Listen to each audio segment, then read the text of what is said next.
बिस्मिल्लाहिर्रहमानिर्रहीम। आज का हमारा जो टॉपिक है जी ये कंसाइनमेंट का चैप्टर है आईकॉम पार्ट 2 का। इसको हम डिस्कस करते हैं आज इंशाल्लाह। और इसमें पूरे लेक्चर के अंदर मैं आपको बेसिक जो इसके कॉन्सेप्ट्स हैं, जो बेसिक डेफिनेशंस हैं, वो मैं आज आपको बताऊंगा। इससे क्या होगा कि एक पहले वीडियो मैं इसके ऊपर बना चुका हूँ, अगर आपने वो नहीं देखी है तो उसको आप ज़रूर देख लें, जिसके अंदर मैंने ओवरऑल इसका सीक्वेंस आपको बताया हुआ है, पूरे चैप्टर का एक गो थ्रू, जिसे साइनॉप्सिस का नाम हम देते हैं। तो साइनॉप्सिस असल में गो थ्रू करना वीडियो के शुरू में या टॉपिक के स्टार्ट पे और वीडियो के एंड पे साइनॉप्सिस का देखना बहुत ज़रूरी होता है।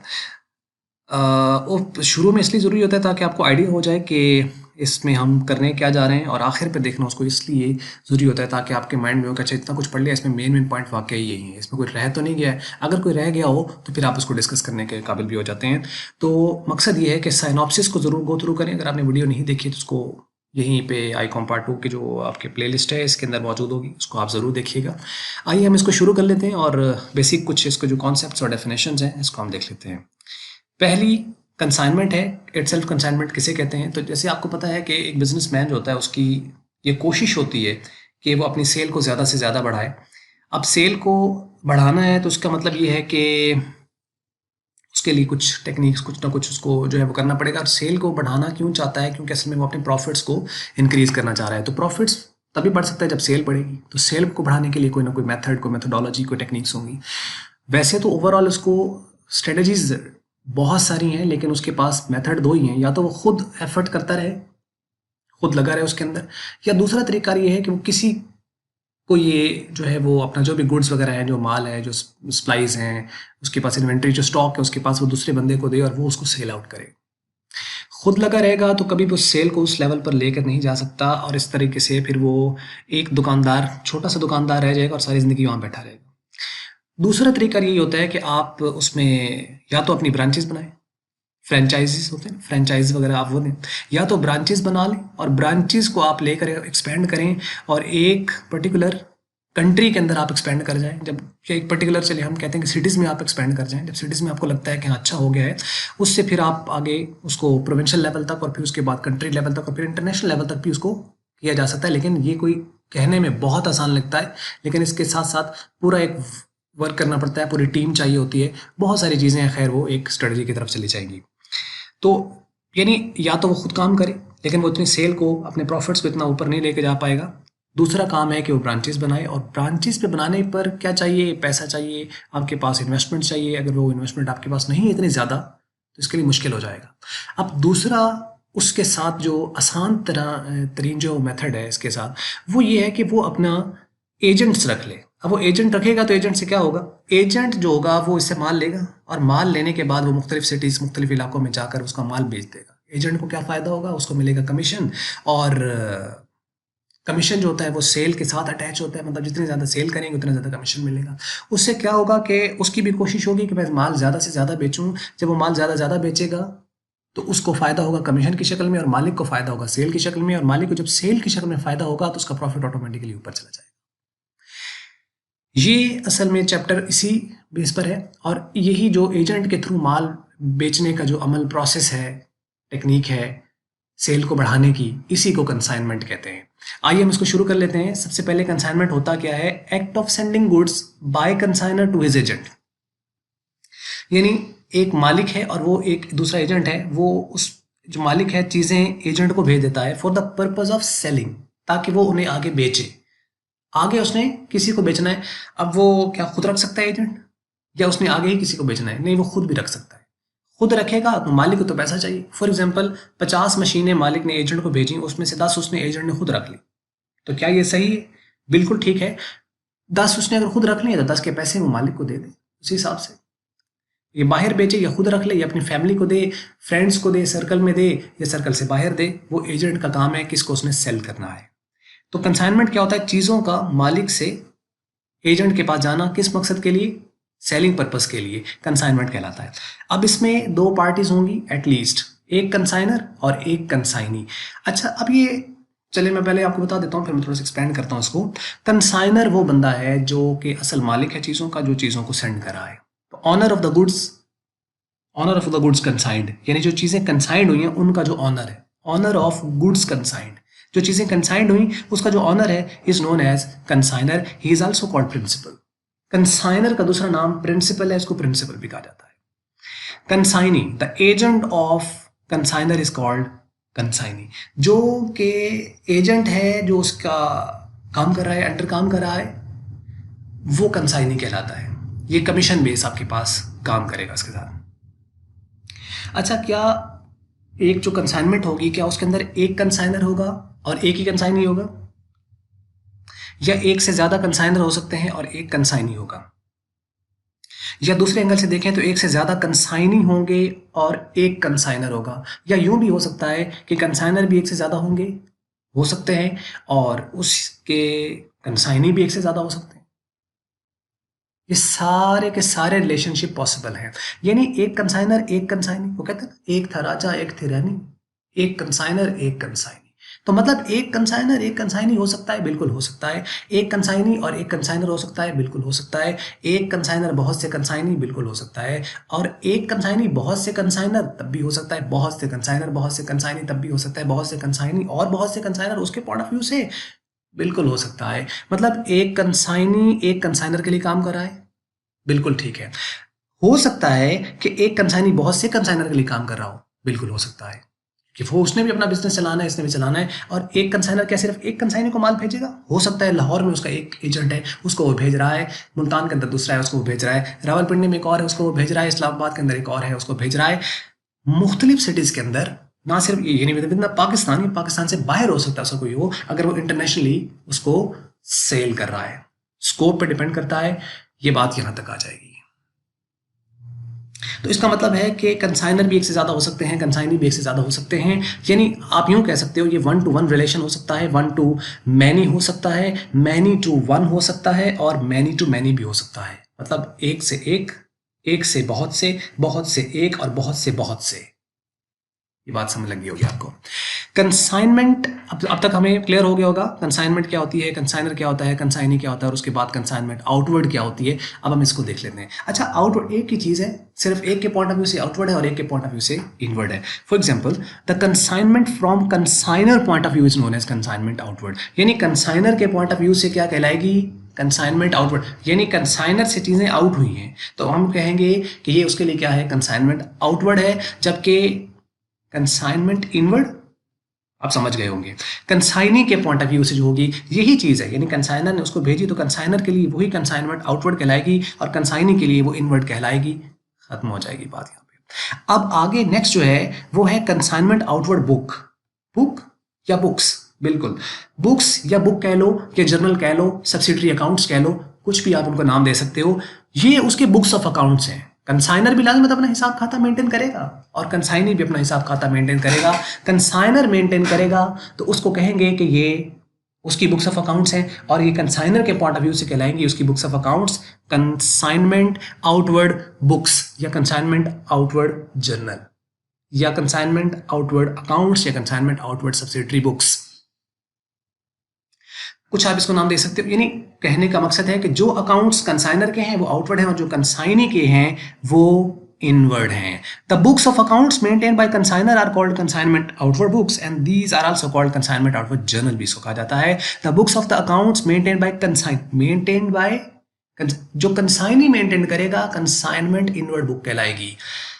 These are called consignment inward journal, इनको कंसाइनमेंट इनवर्ड जर्नल भी कहा जाता है। अब नेक्स्ट जो टॉपिक है वो इसके साथ आ रहा है कि कंसाइनमेंट और सेल में क्या फर्क होता है। हाँ, बहुत सारे और डिफरेंस है, लेकिन 3 मेन जो डिफरेंस है वो मैंने यहाँ पे लिख दिए। कंसाइनमेंट में क्या होता है, it is just a transfer of goods, जबकि सेल में क्या होता है, it is transfer of ownership. मतलब क्या हुआ कि अगर तो एक जगह से चीजें दूसरी जगह भेज दी जाए तो ये जस्ट उसकी कंसाइनमेंट कहलाएगी। जैसे आप कोरियर कराते हो ना, कोरियर कराया, आपके पास माल था लाहौर में पड़ा, इस्लामाबाद आपने भेजना था अपने किसी रिलेटिव्स को या फ्रेंड को या कुछ भी, तो क्या होगा, माल कंसाइंड होगा, किसी के थ्रू हो रहा है वैसे, लेकिन ये भी कंसाइनमेंट है, ये जस्ट ट्रांसफर है। आप क्या है, कोरियर वालों को सेंड करके आ गए, तो आपने क्या किया, कंसाइंड किया, तो आप हुए कंसाइनर, और कोरियर वाले जो हैं वो आपके कंसाइनी हैं, उन्होंने जिसको पहुंचाना है आगे पहुंचाना है। बात समझ लगती होगी। तो यानी कोरियर वाले जो हैं वो हमारे कंसाइनी हैं, और हम हैं कोरियर वालों को क्या फायदा होगा, हाँ बिल्कुल, ठीक है, यहाँ पे उनको सेल तो नहीं करना है, जस्ट डिलीवर करना है, लेकिन अपने वो सर्विस चार्जेस लेंगे, ये भी कंसाइनमेंट कहलाएगी। तो कंसाइनमेंट में क्या होता है, चीज उनकी नहीं हो जाती कि कोरियर वालों को दें तो उनकी हो गई, नहीं, उनकी नहीं हुई, उन्होंने क्या करना है, उनको आगे पहुंचाना है जहां पहुंचाना है। तो जो भेजने वाला होगा वो कंसाइनर, जिसको भेजा जाएगा कंसाइनी, और ये कंसाइनमेंट कहलाएगी। इसमें मलकियत ट्रांसफर नहीं होती, ऑनरशिप ट्रांसफर नहीं होती, सिर्फ चीजें एक जगह से दूसरी जगह ट्रांसफर होती हैं, जबकि सेल में ऐसा नहीं होता है। सेल में ऑनरशिप ट्रांसफर हो जाती है। तो क्या चीजें भी ट्रांसफर होती हैं? जरूरी नहीं है। बाज अब ऑनरशिप का ट्रांसफर हो जाना, चीजें ट्रांसफर हो या ना हो, सेल कहलाएगी। फॉर एग्जांपल, ए ने बी से चीजें खरीदी हैं, तो चीजें अभी बी के पास ही पड़ी, चीजें अगर बी के पास ही पड़ी हैं और ए को ट्रांसफर अभी हुई नहीं है, तो क्या ये सेल है? हाँ, बिल्कुल सेल है। क्यों? क्योंकि ऑनरशिप ट्रांसफर हो गई है। चीजें हो सकता है वो कल ले जाए, परसों ले जाए, कब ले जाए, लेकिन वो सेल कहलाएगी। क्यों? क्योंकि चीजें तो ट्रांसफर नहीं हुई हैं, लेकिन अभी भी ऑनरशिप ट्रांसफर हो गई है। दूसरी तरफ अगर आप देखें, उसने ए ने चीजें बी से खरीदी, बी ने चीजें भी दे दी और ऑनरशिप तो ऑब्वियसली ट्रांसफर होगी। क्या ये सेल है? बिल्कुल सेल है। इसका अंदर ऑनरशिप में, सेल में चीजें ट्रांसफर बाज दफा नहीं भी होती है, उधर ही पड़ी रहती हैं, लेकिन ऑनरशिप ट्रांसफर होगी, सेल कहलाएगी। लेकिन कंसाइनमेंट के अंदर चीजों का ट्रांसफर जरूरी है, ट्रांसफर होंगी तो कंसाइनमेंट कहलाएगा, पहला। दूसरा है the relationship between the parties is of principal and agent. जो कंसाइनमेंट में पार्टीज होती हैं, कंसाइनमेंट में जो पार्टीज होती हैं, उसमें दो रिलेशन उनके होंगे, कंसाइनर और कंसाइनी का।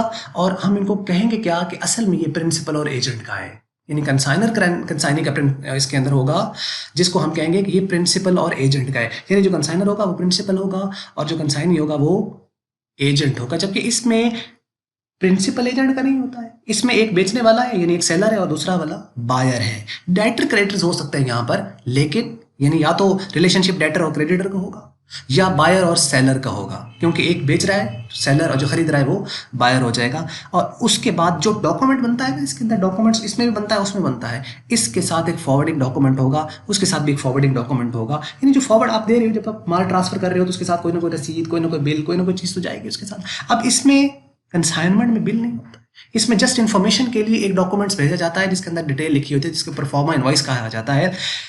ये भेजेगा कि भाई मैंने कितना माल तुम्हें सप्लाई किया, नीचे ये डेफिनेशन ये आ रही है, मैं आपको यहाँ बताता हूँ।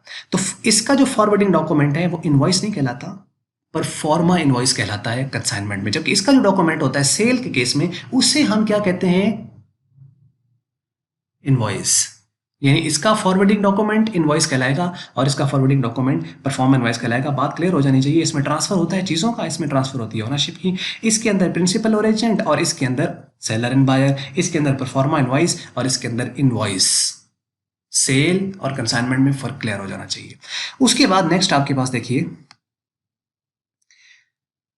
Proforma invoice, account cell, closing stock, documentary bill, normal loss, abnormal loss, और इस तरह के कुछ पॉइंट्स हैं जो कि वीडियो आपको बोर नहीं करेगी, क्योंकि अगर आप ध्यान सुन रहे हैं और आपकी नीड है तो ऑब्वियसली आपको समझ भी आएगी और आप चलोगे साथ।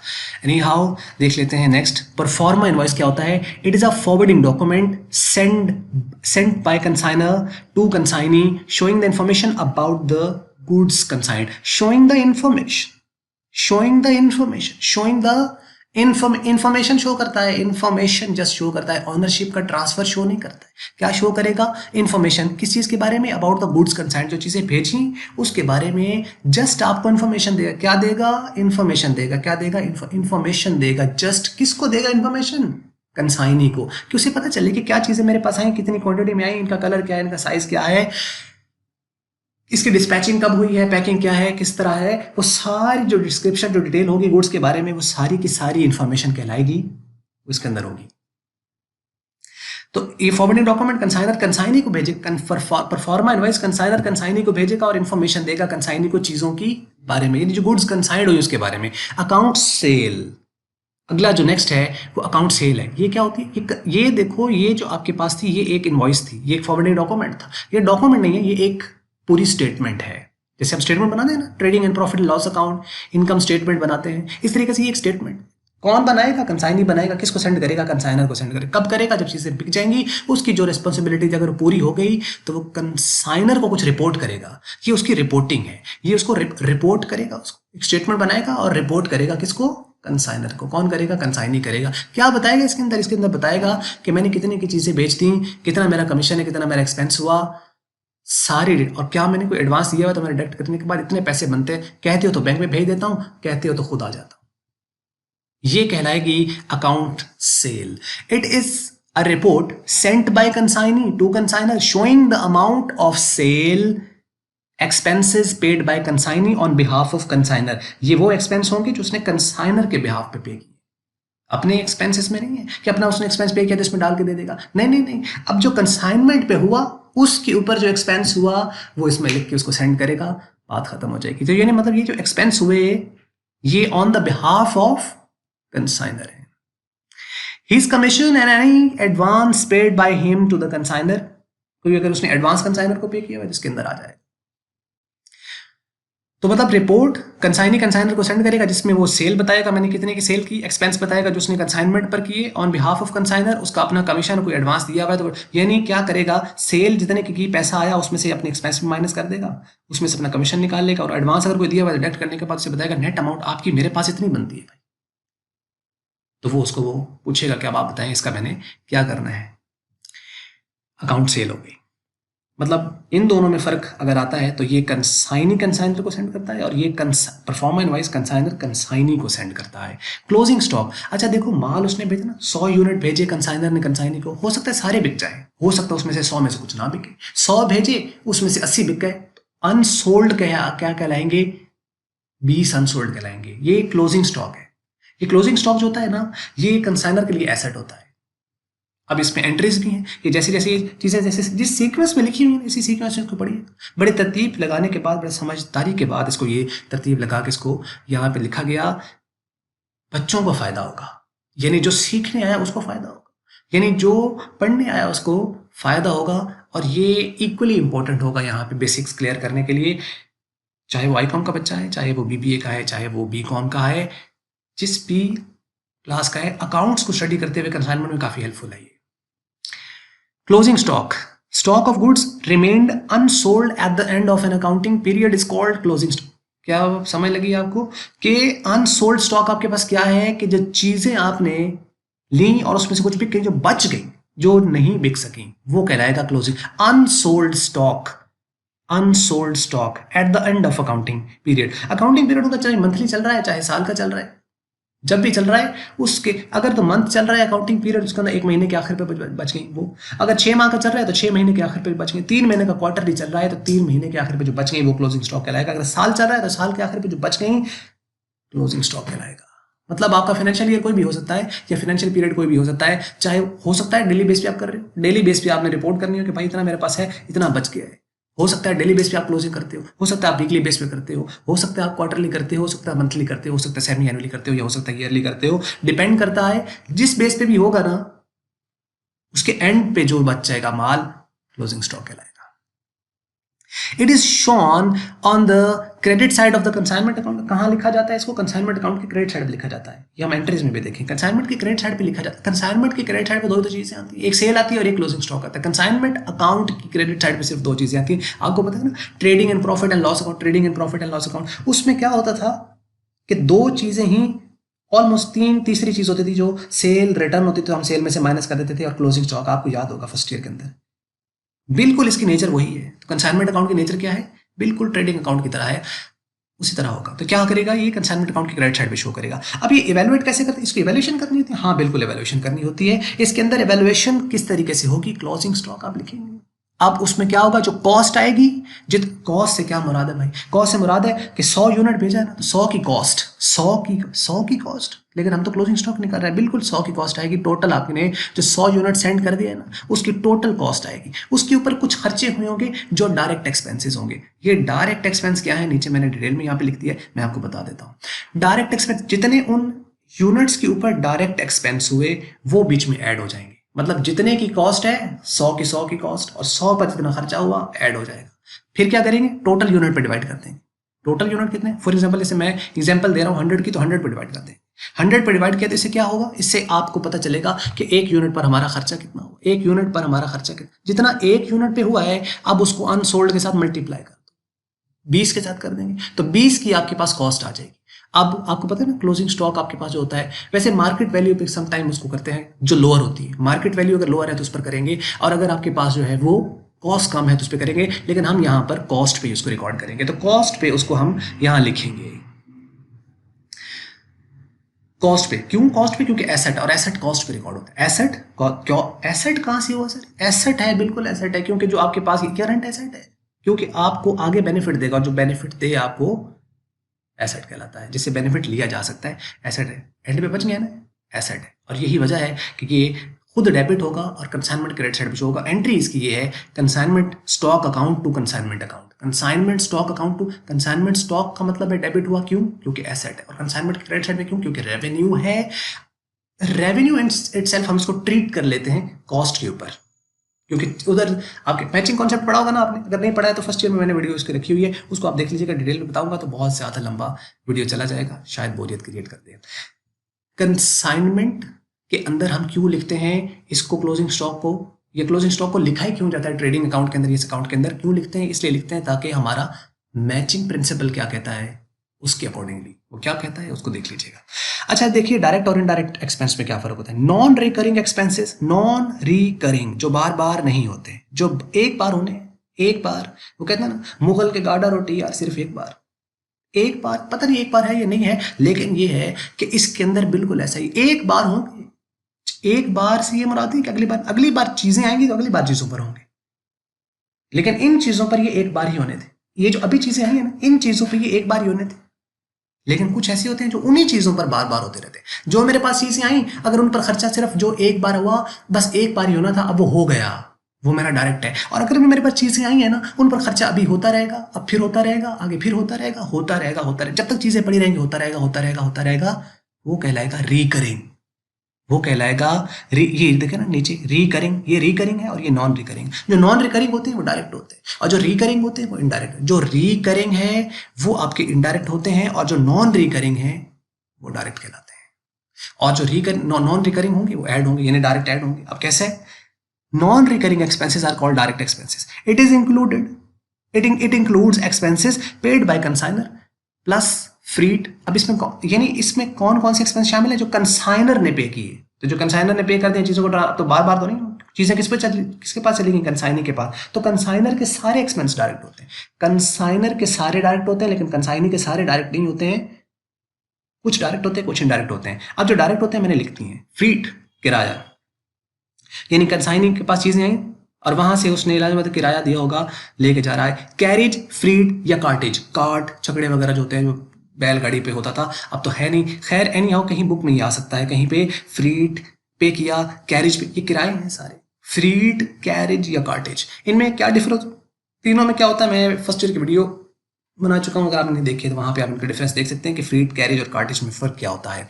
Insurance in transit, in transit का मतलब है रास्ते की इंश्योरेंस है, रास्ते की इंश्योरेंस है। तो चीजों के साथ ताल्लुक, अभी तक चीजें, यानी जब तक चीजें आपके बिजनेस पॉइंट तक नहीं ना पहुंचती, रास्ते में जितना एक्सपेंस हो रहा है वो सारे का सारा डायरेक्ट है। जहां से चीजें चली और जब आप यानी कंसाइनी के गोडाउन तक आते हुए सारे खर्चे डायरेक्ट हैं, और जब वो गोडाउन में चली जाऊंगी, गोदाम में चली जाएंगी, वेयर हाउस में चली जाएंगी, उसके बाद जो खर्चे होंगे नहीं होंगे, होंगे उसके बाद होंगे, लेकिन वो इनडायरेक्ट कहलाएंगे। अब इसमें इंपोर्ट ड्यूटी है, इंपोर्ट ड्यूटी है तो वो भी रास्ते का है। इसी तरीके से लोडिंग अनलोडिंग, यानी वहां से लोड कराया फिर जब लेके आए अनलोडिंग तक सारे खर्चे डायरेक्ट कहलाएंगे, और ये डायरेक्ट एक्सपेंस जो होंगे इसमें ऐड होंगे। इनडायरेक्ट कौन से होते हैं? Recurring expenses are called indirect expense. For example godown rent, godown rent recurring है, ये हाँ बिल्कुल रिकरिंग है। सामान पड़ा हुआ नहीं बिक रहा तो रेंट दे रहे हैं, अगले महीने फिर नहीं बिका, अगले महीने फिर रेंट दे, उन्हीं चीजों पर बार बार बार बार रेंट आ रहा है, रिकरिंग है। गोडाउन की इंश्योरेंस कराई हुई है, हाँ बिल्कुल चल रही है, जब तक चीजें पड़ी उसके ऊपर इंश्योरेंस चल रही है, तो वो भी रिकरिंग है। सेल्स एक्सपेंस, बार बार आप मार्केटिंग कर रहे हो चीजों को बेचने के लिए, नहीं बिक रही है फिर मार्केटिंग करोगे, नहीं बिक रही है फिर उन्हीं चीजों पर बार बार हो रहा है सेल एक्सपेंस आपका। और एडमिनिस्ट्रेटिव एक्सपेंस जो कि आपके ऑफिस का एक्सपेंस है, वो ऑफिस का एक्सपेंस, सेल का एक्सपेंस, उसके बाद इंश्योरेंस, गोडाउन रेंट वगैरह, ये सारे के सारे क्या कहलाते हैं? आपके रिकरिंग कहलाते हैं। ये सारे के सारे क्या कहलाते हैं? रिकरिंग कहलाते हैं। और रिकरिंग इनडायरेक्ट होते हैं, जो रिकरिंग होंगे वो indirect. Recurring and non recurring, बात क्लियर होगी आपको। उसके बाद नीचे कुछ पॉइंट्स हैं, मेरा ख्याल है खत्म कर देना चाहिए, वीडियो यहाँ तक बहुत लंबी हो रही है। डॉक्यूमेंट्री बिल, डॉक्यूमेंट्री बिल को आप देखिए, it is a bill of exchange drawn by the consignor to consignee as security purpose. Is called documentary bill. यानी ऐसा बिल जो कि कंसाइनर कंसाइनी, आपने बिल ऑफ एक्सचेंज पढ़ा ना फर्स्ट ईयर में आपने बिल ऑफ एक्सचेंज पढ़ा होगा, ये बिल्कुल वही है, सेम है, लेकिन कंसाइनर जब कंसाइनी पे ड्रॉ करता है ना, तो वो कोई लेन देन नहीं करना उन्होंने, ना एक दूसरे को अकोमोडेट करना है, जस्ट सिक्योरिटी पर्पज के लिए बिल ड्रॉ किया गया। अब देखिए एडवांस लेता है कंसाइनर कंसाइनी से एडवांस लेता है, 3 शक्ल में ले सकता है, या तो वो क्या करेगा, उससे कैश ले लेगा, कैश नहीं तो बैंक का कोई इंस्ट्रूमेंट ले लेगा, या बैंक से नहीं लेगा तो फिर बिल ड्रॉ कर देगा। 3 तरीकों से एडवांस लेता है, ये उसका आप कह लो तीसरा तरीका है। यानी कैश नहीं लिया, बैंक के थ्रू नहीं लिया, लेकिन बिल ड्रॉ कर दिया। कौन ड्रॉ करेगा? लाजिम बात है, जो मालिक होता है वो ड्रॉ करता है, जो ऑनर होता है वो ड्रॉ करता है, जो सेलर होता है वो ड्रॉ करता है। यहाँ सेलर तो है नहीं, तो प्रिंसिपल ड्रॉ करेगा। तो इसका मतलब bill of exchange consignment case में कौन ड्रॉ करता है? कंसाइनर ड्रॉ करता है। कौन ड्रॉ करता है? किस पे ड्रॉ करता है? कंसाइनी पे करता है। तो जो ड्रॉ करता है वो रिसीवेबल की एंट्री पास करता है, और जिस पे ड्रॉ होता है वो पेबल की एंट्री पास करता है। बात खत्म हो जाएगी यहाँ पे। कंसाइनर करेगा रिसीवेबल की एंट्री और कंसाइनी करेगा पेबल। क्या कहा मैंने? कंसाइनर करेगा रिसीवेबल की एंट्री और कंसाइनी करेगा पेबल की एंट्री। जबरदस्त हो जाएगा। It is a bill of exchange drawn by the consignor to consignee as security purpose is called documentary bill। यानी बिल ऑफ एक्सचेंज है, लेकिन नाम चेंज है डॉक्यूमेंट्री बिल के नाम से। उसके बाद नॉर्मल लॉस और एबनॉर्मल लॉस। अब कुछ नीचे हैं पॉइंट्स, चलिए मैं आपको सारे बता ही देता हूँ। नॉर्मल लॉस क्या होता है? ऐसा चीजें आई हैं, अब चीजें आई हैं तो उसका नुकसान हो सकता है, चीजों पे नुकसान हो सकता है। कैसे? ऐसा नुकसान जो कि होना ही होना है, जिसको आप रोक नहीं सकते हो, उसने होना ही होना है, वो क्या कहलाएगा? Normal loss. जैसे कहते हैं ना अनकंट्रोलेबल लॉस, ये कंट्रोल में नहीं, इसने होना ही है। Which occur due to the natural cause है। जैसे लीकेज है, लीकेज अब उसको रोका जा सकता है, लेकिन जब पेट्रोल लेके आया जाता है तो उसमें क्या होता है कि जंप लगते से, या डीजल लेके आ रहे हैं तो जंप लगने से उसका जो भी कंटेनर है उससे कुछ ना कुछ बाहर निकलना है, या उसके अंदर भी कुछ रह जाएगा। सारा तो नहीं, आप लेके आते हो ना मोटरसाइकिल में, आप ऑयल डलवा लो, गाड़ी में आप ऑयल डलवा लो, डब्बे के अंदर कुछ ना कुछ फिर भी बच जाता है। नॉर्मल है। क्या वो उसकी मिकदार कम नहीं करेगा? करेगा। चलो उसने कुछ भी नहीं, मैं कहता हूं 0.01% भी कम किया तो कम तो किया। ये क्या कहलाएगा? नॉर्म। ये नॉर्मल लॉस है, ये होना ही होना है। इस तरीके से पेट्रोल आता है ना कंटेनर में, अब वो जब मशीन में उसको जो है वो उंडेलते हैं तो क्या होगा कि उससे इवेपोरेट करेगा, कुछ ना कुछ लीटर्स के लीटर्स उड़ जाता है सर। ये नॉर्मल लॉस, और ये कंट्रोल में नहीं है, इसने होना ही होना है। तो अनकंट्रोलेबल लॉस है, लीकेज की वजह से, श्रिंकेज की वजह से, इवेपोरेशन की वजह से नॉर्मल लॉस कहलाएगा।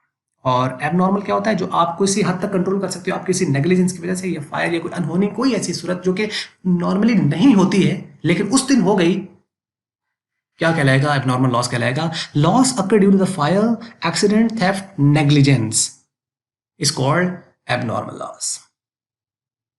क्या होता है ना कि गैस कहीं लीक हो रही है और आप वहां पे कोई बंदा सिगरेट सुलगा के बैठेगा, और उसमें क्या हुआ, प्रॉब्लम तो होगी। अभी ये यहाँ पे पाकिस्तान के अंदर एक हुआ था, कंटेनर था ऑयल का, तो उसमें क्या था कि वो उल्टा, और उल्टने के बाद आपने वीडियो देखी होगी उसके ऊपर, जब उल्टा है तो उसके बाद पेट्रोल हो गया सारा, पूरा वो कंटेनर आ रहा था। अब क्या हुआ, कैसे? अब वो लोग क्या हुए कि लोग इधर से भागे, जब भागे पेट्रोल लेने के लिए, बाल्टियां लेकर लोग आए कि भाई पेट्रोल मिल रहा है, पेट्रोल मिल रहा है, पेट्रोल मिल रहा है, बाल्टियां भर के लेके जा रहे हैं। किसी भाई ने कहा होगा चलो एक सूटा लगा लेते हैं सिगरेट का, उसके बाद हम भी जाके मोटरसाइकिल में डलवा लेंगे। उसने सूटा लगाया, सिगरेट फेंकी है, जो भी हुआ पता नहीं क्या हुआ, आग लगी, कितने लोग जल गए। ऐसे लग रहा था जैसे किसी फिल्म का सीन है। आपने रियल स्टोरी यूट्यूब पर मौजूद होगी, आप उसको देख सकते हैं। प्रॉब्लम है ये। अब ये क्या आप आपको क्या होगा, नॉर्मल है? नहीं नहीं नहीं, नॉर्मल नहीं है, ये एबनॉर्मल लॉस है। नॉर्मली ऐसा नहीं, एक्सीडेंट हो गया, उनका कंपनी वालों का नुकसान हुआ, और बाकी जो जानी नुकसान हुआ तो किसी खाते में नहीं ना आता। Commission and its types. Commission क्या होता है? जो कि एजेंट को मिलना है उसकी एफर्ट की वजह से, उसके जो सेल कर रहा है। रेम्यूनरेशन ऑफ कंसाइनी, रेम्यूनरेशन कहते हैं जो उसका रिवॉर्ड है। Remuneration is the reward, remuneration of consignee for selling the goods is called commission. Commission के लिए, commission is always calculated on total, हमेशा टोटल सेल पे कैलकुलेट होता है, हमेशा टोटल सेल पे कैलकुलेट। लेकिन सारा कैलकुलेट टोटल सेल पर होगा? नहीं नहीं नहीं नहीं, सारा नहीं होगा, ये वाला टोटल सेल पे नहीं होगा, बाकी सारे टोटल सेल पर लिए जाते हैं। इन कंसाइनमेंट इट इज ऑफ 3 तरह का होता है। नॉर्मल लॉस, जिसे इसे ऑर्डिनरी कमीशन भी, सॉरी नॉर्मल कमीशन, और इसे ऑर्डिनरी कमीशन भी कहा जाता है। ऑर्डिनरी कमीशन क्या होता है? ऑर्डिनरी कमीशन आपके पास ऐसा है कि उसको मिलना ही मिलना है। जनरल कमीशन भी इसको कहा जाता है। General commission, normal commission, ordinary commission इसको कहा जाता है। डेल क्रेडिट कमीशन और ओवरराइडिंग कमीशन। हो सकता है क्वेश्चन में आपको ये पूछ लें कि सिर्फ कमीशन के नाम लिखते हैं, तो आप ये लिख देंगे। अब ये होते क्या है? नॉर्मल कमीशन तो वो है जिसको मिलना ही मिलना है, जो ऑर्डिनरी कमीशन है। Ordinary commission is called normal commission. या जनरल कमीशन जो उसको मिलना है टोटल सेल पर, कि इतना पे बेचो तुम्हें मिलेगा, नॉर्मल कमीशन कहलाएगा। डेल क्रेडिट क्या होता है? Del credit, such commission is paid to consignee when loss on account of bad debts is borne by him. अगर अब देखो ना, एक कंसाइनर ने माल भेजा कंसाइनी को और उसे कहा भैया बेचो।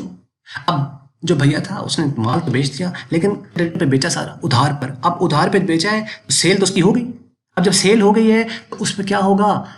उसका कमीशन तो बन जाए, टोटल सेल पे कमीशन उसको मिलना है। अब उसका 10 फॉर एग्जाम्पल लाख की सेल कर दी उसने। अब लाख की सेल की है क्रेडिट पर और 10% उसका कमीशन है, तो उसका तो 10,000 खरा हो गया ना। उधर से 1 रुपया नहीं मिला, जो कि जनरली इस तरह पॉसिबल नहीं होता, लेकिन बैड डेट्स एनी हाउ किसी हद तक होते जरूर है। चलिए हम कहते हैं जी 1 रुपया भी नहीं मिला, तो कंसाइनर को कोई फायदा हुआ? माल भी गया और पैसा भी नहीं आया। माल भी गया और पैसा भी नहीं, माल भी गया है और पैसा भी नहीं आया है, जबकि कंसाइनर ने अपना कमीशन फिर भी कमा लिया है। तो उससे क्या होगा? नुकसान होगा। बजाय वो सोच रहा था ना मेरी सेल बढ़ेगी, मेरा प्रॉफिट बढ़ेगा, ना सेल बढ़ी ना प्रॉफिट बढ़ा, उल्टा नुकसान हो गया, लॉस हो गया बैड डेट्स की शक्ल में। अब क्या करेगा? अब कंसाइनर कंसाइनी को कहेगा भैया ऐसा है कि तुम माल उधार पे बेचना चाहते हो उधार पे बेचो, कैश बेचना चाहते हो कैश बेचो। उधार पे बेचोगे ना तुम, तो भाई मैं तुम्हें दे रहा हूं कुछ एक्स्ट्रा कमीशन, लेकिन अगर पैसे उधर से तुम्हें ना मिले तो मैं तुमसे पैसे फिर भी पूरे ही लूंगा। डेल क्रेडिट कहलाएगा कि बैड डेट्स का लॉस अगर तुम बर्दाश्त कर लो, तुम्हें एक्स्ट्रा कमीशन देता हूं, टेंशन वाली बात नहीं है, तुम्हें एक्स्ट्रा कमीशन दूंगा 2%, 3%, 5%, जितने भी राजी होते हैं। जो वो कमीशन देगा ना उसे कहेगा भैया उधार पे बेचना है, ऐसे को बेच जहां से तुम्हें पता है पैसा लेना। ये ना हो कि पैसा मिले ना तो तेरा तो कमीशन हो जाएगा, तो मेरा तो काम हो जाएगा। इस केस में डेल क्रेडिट कमीशन है। Such commission is paid to consignee when loss on account of bad debts is borne by him. जब वो बोर्न करेगा, जब वो बर्दाश्त करेगा उसको ना, तो फिर डेल क्रेडिट कमीशन होगा। It is added to normal, ये ऐड हो जाता है नॉर्मल कमीशन में।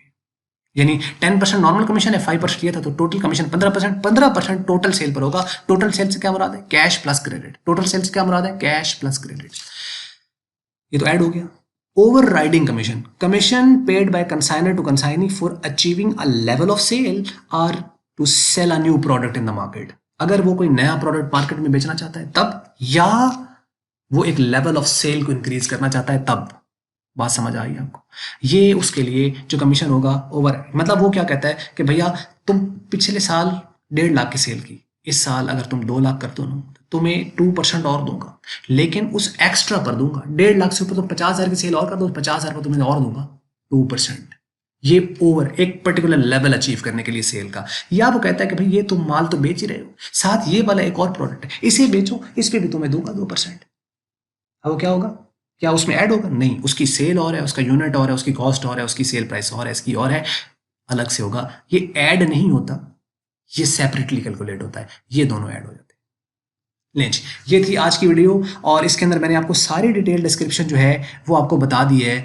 अब अगर फिर भी कहीं प्रॉब्लम है तो आप उसको कमेंट्स में बिल्कुल पूछ सकते हैं। और स्पेशली ये जो कोर्स मैं बना रहा हूँ, ये मैं आई.कॉम के लिए, बी.कॉम के लिए इंशाल्लाह हम जल्द लाने वाले हैं। उसके लिए सारे इंशाल्लाह जो चीज़ें होंगी वो हम करेंगे। चैनल के साथ रहिएगा, फ़ायदा होगा इंशाल्लाह। Cost accounting, advance accounting, taxation, हर किस्म का प्रोडक्ट, हर किस्म का सब्जेक्ट आपको यहाँ मिलेगा। सब्सक्राइब करना आपका काम है, दिल करे कर लो, नहीं दिल करता तब भी कोई बात नहीं है। वीडियोज़ देखने का आपका बहुत बहुत शुक्रिया।